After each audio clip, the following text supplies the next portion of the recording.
Satchidananda-rupaya Vishvotpattyadi-hetave Tapatraya-vinashaya Shri Krishnaya Vayam Numaha.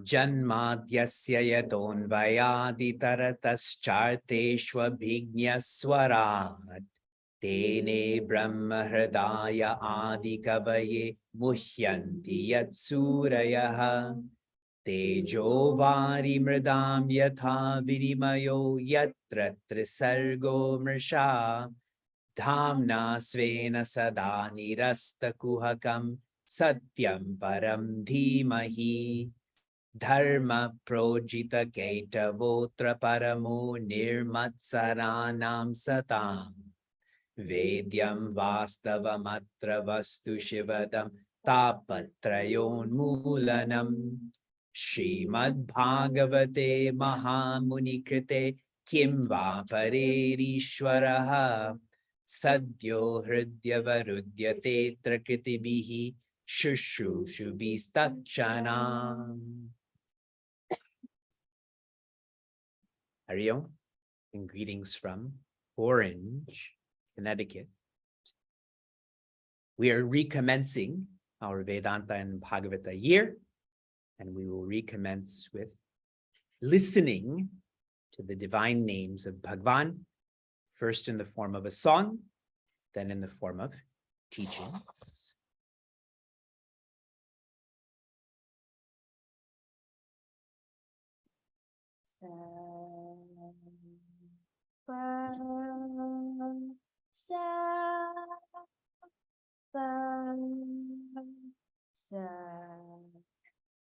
Shiva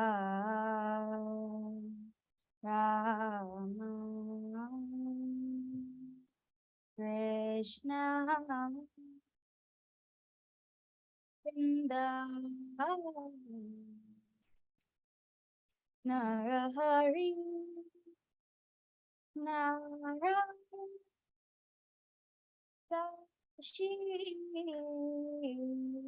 Vishwanath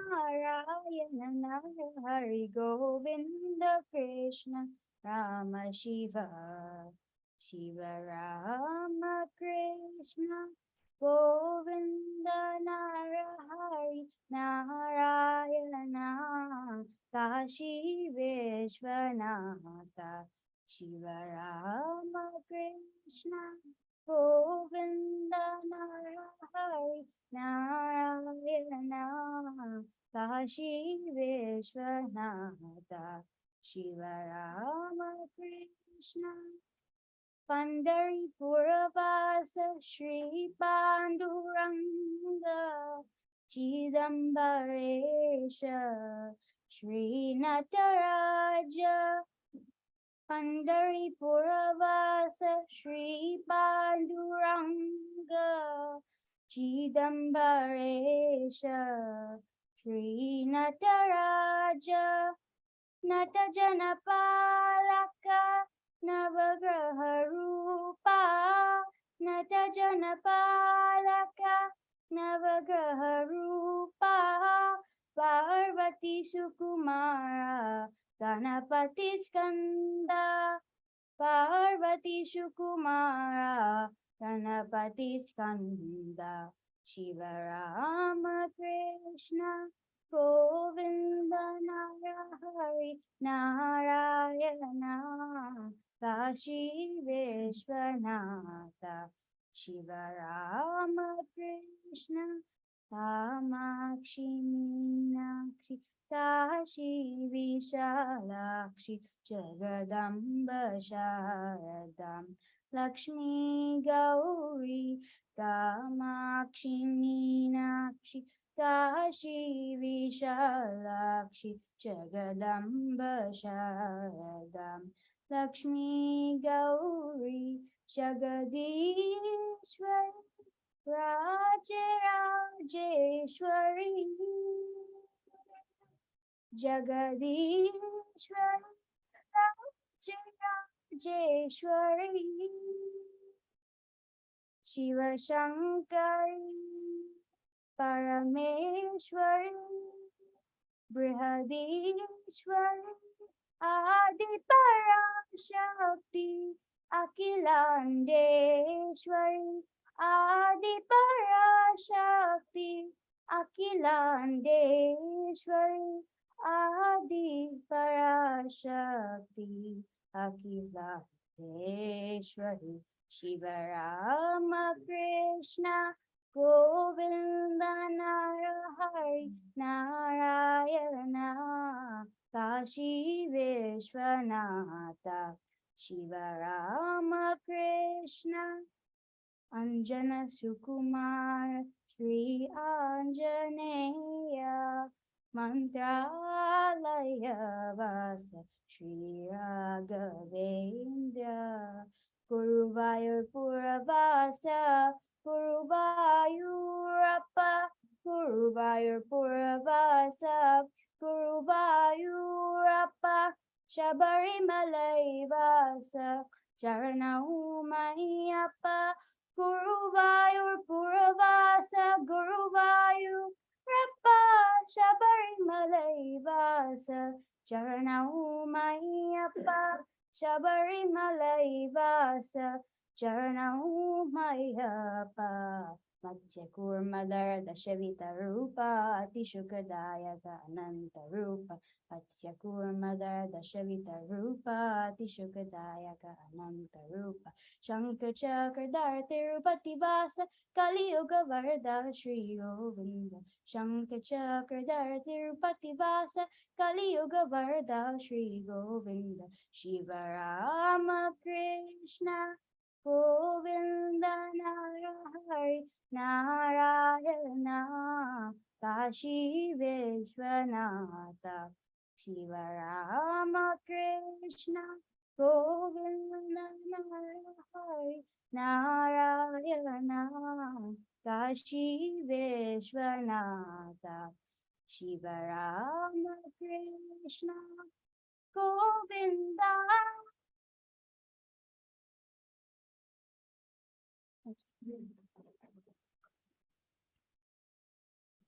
Bhagavati Lakshmi ki, Jai. Shri Krishna Chandra Bhagavan ki. Jai. Some years ago, someone had shared an image with me. And the camera was on the ground looking up.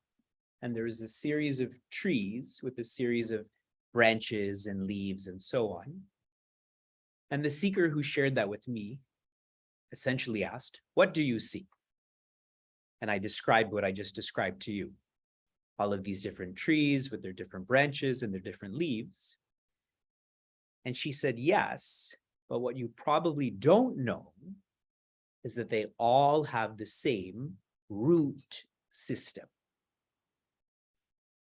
That at the foundational level, there's only one root system at the functional level that they're all expressing as these different trees and branches and leaves. This shows the difference that one experiences based on perspective. For many who have close relationships, as an example, if Sheila was here and I would say, "Sheila, I'm hungry," We've been married happily for 12 years. She understands that I'm just a crude person, but she knows I don't mean this in a mean way. But for another person, like, he's an awful husband, look how he treats his wife. See the perspective. Now, what we are engaged in is known as Vedanta. Vedanta is not a perspective. Vedanta is an insight. Perspectives tend to sight. You see the leaves or you see the root system. Perspectives tend to sounds. Bring me food. Is that kind? Is that mean? Vedanta is about insight. And so this can also be called vision. If you're confused about what you experience through our courses, if you're confused about why you're in this Zoom session right now, it is training in vision. It is training in being a visionary. How is this training happening? How is this manifesting? For all of us, the name of this course is Vedanta in Bhagavata. In reference to Bhagavata, we are training ourselves by hearing Bhagavata. This is the katha aspect, which means the narrations, the stories. The typical person's relationship with Bhagavata is that they hear this for hours and hours and hours. The more evolved trainee doesn't just hear this, but they listen to this. This listening is where they're trying to take Bhagavata, but they're trying to make this their own vision. That's the Vedanta aspect. And we know in Vedanta how important Shravana is. Did you all see my new earrings? Can you see them? It's hidden by this jungle that's growing right now. I don't have physical earrings, but in this mandir, as soon as I come, I put vibhuti on my ears. In our culture, we put vibhuti where we want there to be more focus. And so the majority of what we've learned in our lives has come through listening. So though I'm teaching you Bhagavatam, really what am I doing? I'm listening to Bhagavatam. I listen to it in here before it comes out of here. So we're hearing Bhagavatam, we're listening to the Vedanta, and for the advanced training, which I hope and pray that everyone is. Today, we are going to complete our 125th hour of Vedanta and Bhagavata. I hope and pray that we are following Vedanta and Bhagavata. What does this following look like? Sadhana. That you're engaged in practices from listening to the happenings in Bhagavatam that are making your mind more balanced, more focused, more reflective. By a show of hands through Zoom and live, how many of you, this is your first experience or discourse on Bhagavatam ever? By a show of hands. Okay. For those who are newer, and I actually hear this complaint from newer seekers, from those who are beginner seekers, in reference to the language. I chanted these long shlokas in Sanskrit. I'm using words like kata. And I think about those who are newer or these beginner seekers. When you watch a movie and you don't understand the language, you still watch that movie, correct? When you go to a country and you don't know what this food is made of, but suppose you're a vegetarian and you know it's vegetarian, you still eat it, right? See the inconsistency when it comes to things that are pleasurable or enjoyable. We're still consistent with that. But that which is more profound, that is development-oriented, we find complaints, we find annotations to not engage in that. Sadhana is you practicing making your mind more balanced, more focused, and more pure. What we get to experience together is a matter of grace. It is our privilege to be able to experience Bhagavata. The etymology of this word is ta. Ta means that which helps one to cross, specifically a boat. In our culture, spinning or living busily is known as samsara, or a body of water that you cannot cross. So ta means a boat. Va means the best.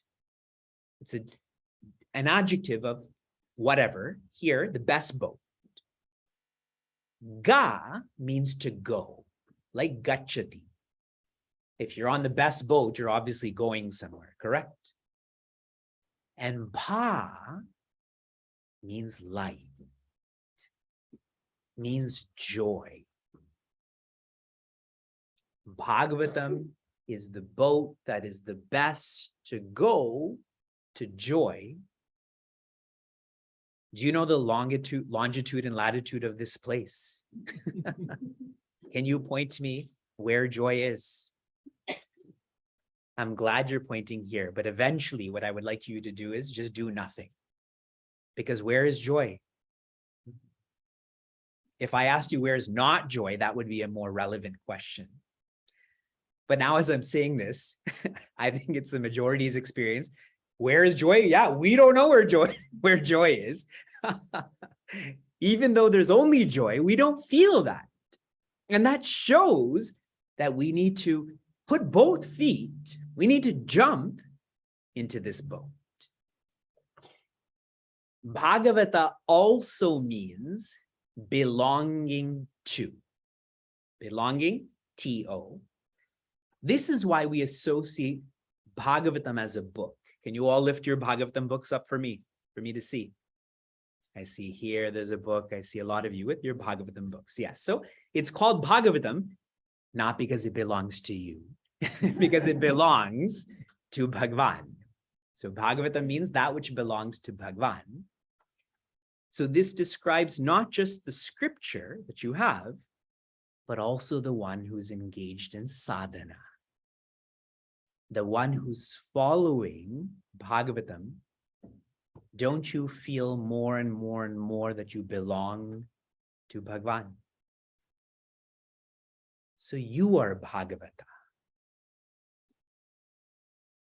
Both Vedanta and Bhagavata, they have the exact same message that you are not an individual. You are infinite.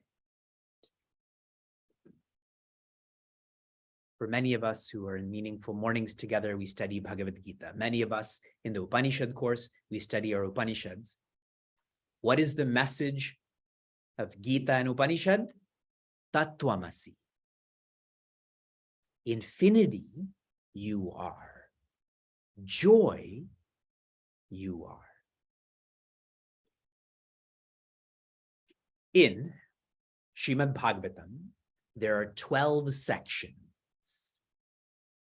Each section has a specific trajectory.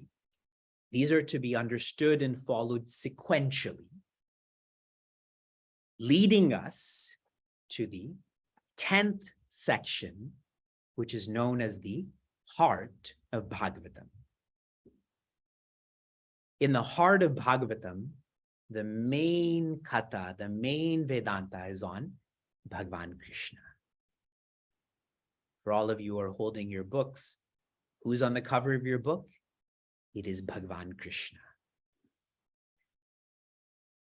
This entire section has such details of Bhagavan Krishna's birth, Bhagavan Krishna's day.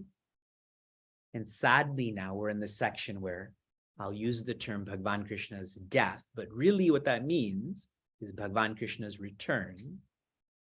This section has details about this. That way, we lose track of the individuality by holding on to the details of divinity.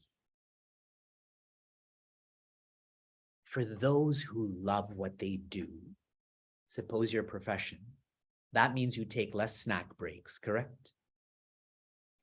For those who love to sleep, that means you don't join meaningful mornings, correct? Whatever we love, we forget about all else. So the 10th section, which is the heart of Bhagavatam, is to love Bhagavan Krishna. And that's why technically this is known as ashraya, which means to surrender.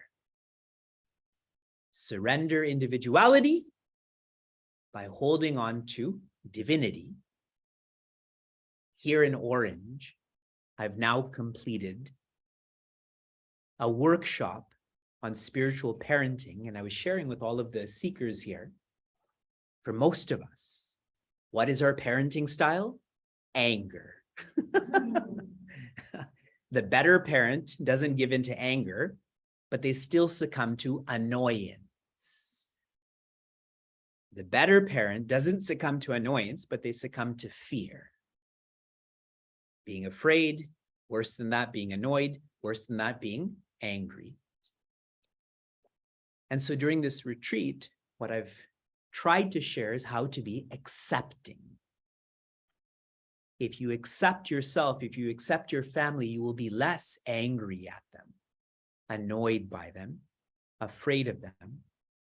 You see, my point is that if you love your family, community, society, what are you forgetting about? What makes you angry? What makes you annoyed? What makes you afraid? I don't think anything we study in the week is more practical than this. What we read in the Wall Street Journal is not more practical than this. What we read in our medical journals is not more practical than this. With the completion of the 10th section, which is encouraging us to surrender individuality, the 11th section, or skanda, is known to be one of mukti. From ashraya to mukti, if one surrenders, then what will their experience be? Freedom. Freedom from anger, annoyance, being afraid, projection, and so on. And that's why the 11th section is known as the head of Srimad Bhagavatam. The 10th is the heart. You keep moving up. The 11th is the head. Now, those who only tune into the katha, as in the narration of Bhagavatam, they feel that the 11th section is known as mukti because Bhagavan Krishna dies, because Bhagavan Krishna returns. So they feel Bhagavan Krishna became liberated.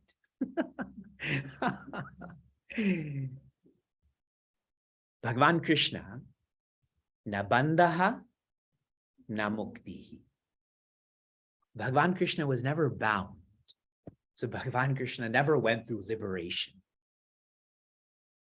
Bhagavan Krishna is known as Maya Pati, the one who's directing Maya, not the one who's controlled by Maya.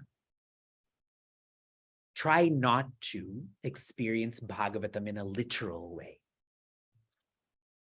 This section is not about his mukti, it is about our mukti, for us to be free. Now, the context of all of this is, in the 10th section, we focused on Bhagavan Krishna's life. Agreed? His birth, how his day flowed, all of his marriages. I think I described he has 100,000 children. I think I said that. So matters like that. So his life. But if you think of all of the greatest personalities in history, in our modern times, one's life doesn't go on forever. Here in Orange, we went through a really powerful exercise on the Vedantic dying process. And the reason for this is, see, they all interpreted it wrongly, but I won't tell them.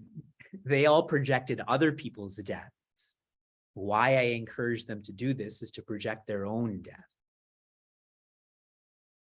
Even Bhagavan Krishna returns, but the great personalities in history, through their life, what did they leave for all of their followers?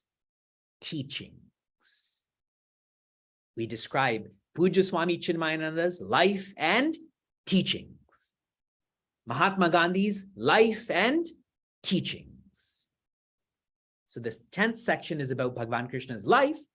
The 11th section is about his teachings, because his life, as we know it, is returned. And so offering one more perspective on this is, the 10th section is about bhakti, but what kind of bhakti? It is about love, love towards a specific name and form.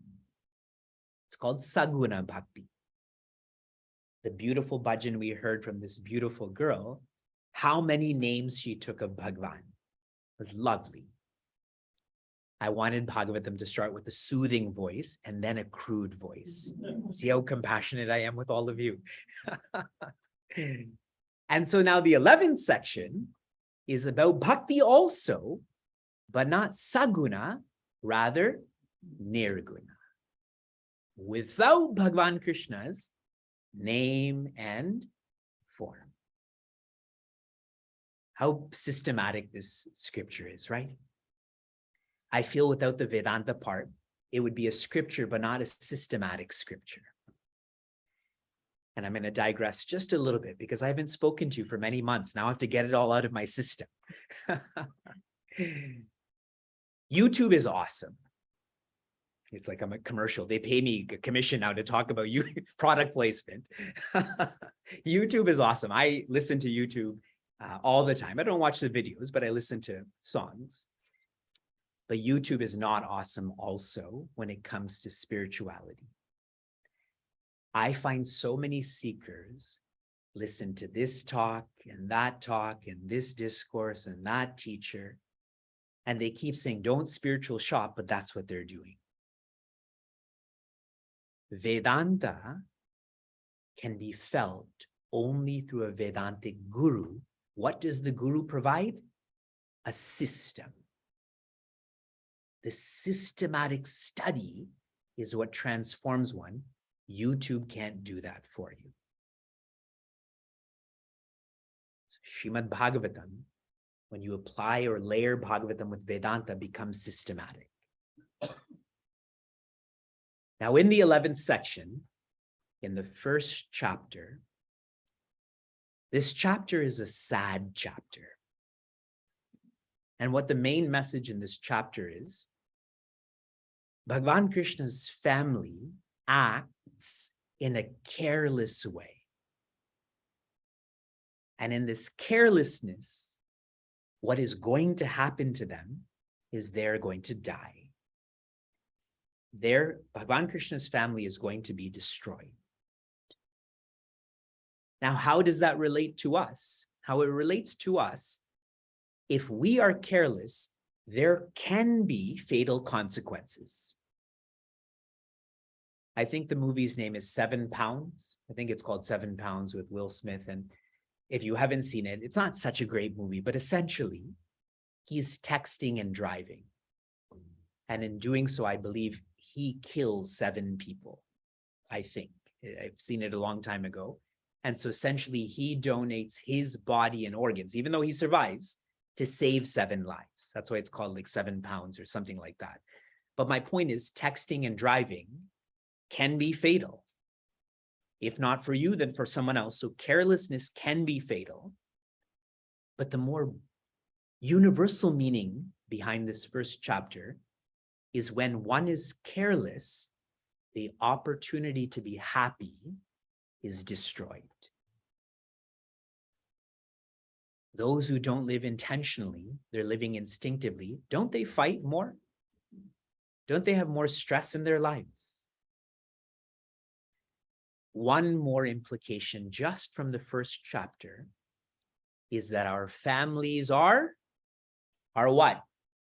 Relative. Here unanimously, you're supposed to say relative.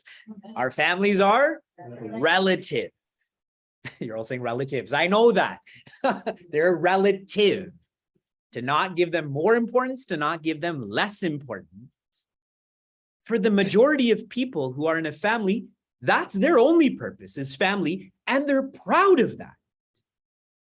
And I'm challenging that as a family person. I'm married, I have 2 kids, my parents are alive, my sisters are alive, etc. The purpose of your life is not family, and if it is, what will you experience? Attachment, afraidness, annoyance, anger. Doesn't that describe us? Am I not a mind reader?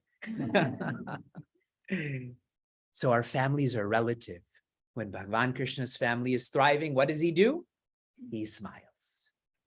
When Bhagavan Krishna's family is not thriving, what does he do? He smiles.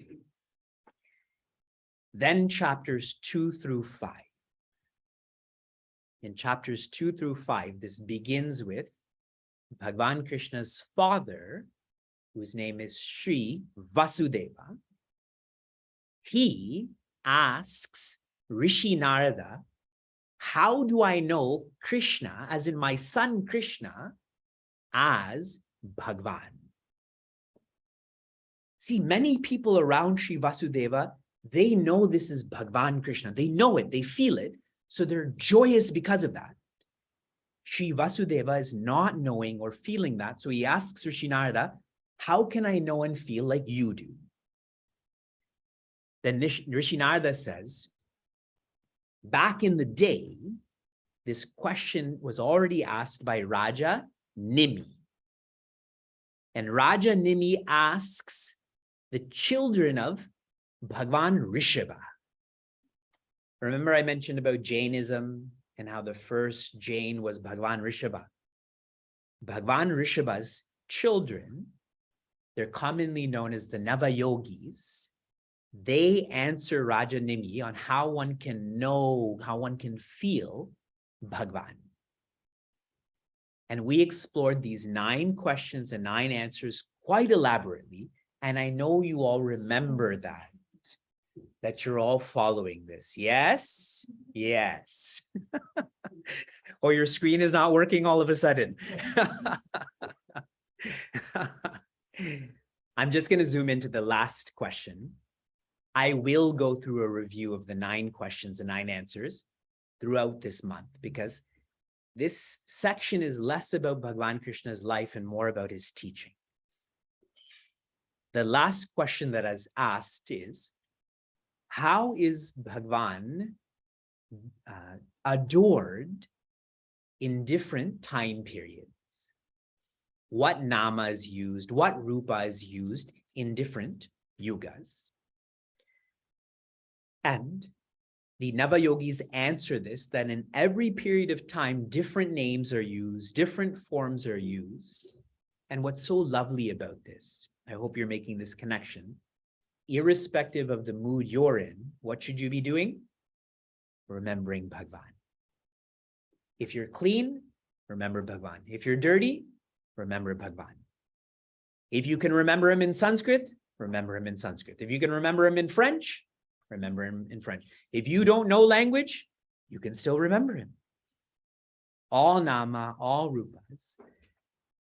And then these Navayogis, they vanished. Bhagavan's grace brought them there. Bhagavan's grace moved them. Raja Nimi followed what he listened to, and he became mukta. He became independently joyous. And then this chapter concludes, that is chapter 5, and I'll read it to you the way I read it to you when we completed our class in May. I'm reading it once again.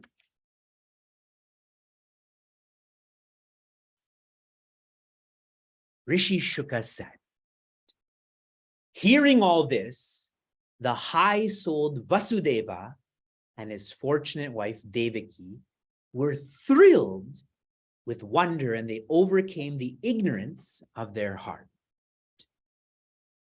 Remember, Sri Vasudeva wanted to know Bhagavan Krishna as Bhagavan. And now he knows.